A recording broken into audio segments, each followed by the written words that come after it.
अस्सलाम वालेकुम, आप देख रहे हैं निज़ाम टीवी। मैं हूं सबात नान। शेयर करते हैं एक अहम खबर।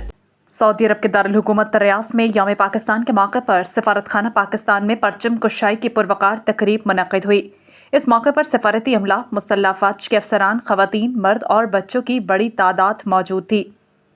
परचम कुशाई की तकरीब में सफ़ीर पाकिस्तान अहमद फ़ारूक ने कौमी तराने की धुन पर परचम कुशाई की। उन्होंने इस मौके पर इत्तेहाद और यकजहती के पैगाम पर जोर देते हुए कहा कि यौम पाकिस्तान हमें इस अहद की याद दिलाता है जब मुसलमानान बरसग़ीर ने करारदाद पाकिस्तान पेश करके एक आज़ाद वतन के क़याम की बुनियाद रखी। सफ़ीर ने कहा कि आज का दिन इस बात का तकाजा करता है कि बहैसियत कौम हम अपनी जिम्मेदारियों को मुश्तरका तौर पर निभाएं, बाहमी इत्तेहाद को फ़रोग़ दें और पाकिस्तान को तरक्की याफ्ता ममालिक के सफ़ में शामिल करने के लिए भरपूर जद्दोजहद जारी रखें।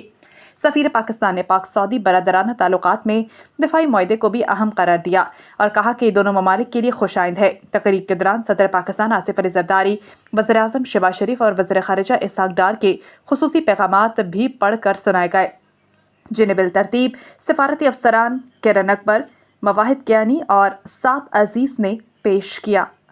सऊदी अरब और रियाज भत्तानज केरला मार्केट सफा मक्का अस्पताल के करीब हशाम ओकला फार्मेसी आपकी खिदमत में पेश हर किस्म की म्यारी मेडिसिन पर 10% डिस्काउंट हासिल कीजिए। राब्ते के लिए 27665556 बेहतरीन मेडिसिन का मरकज।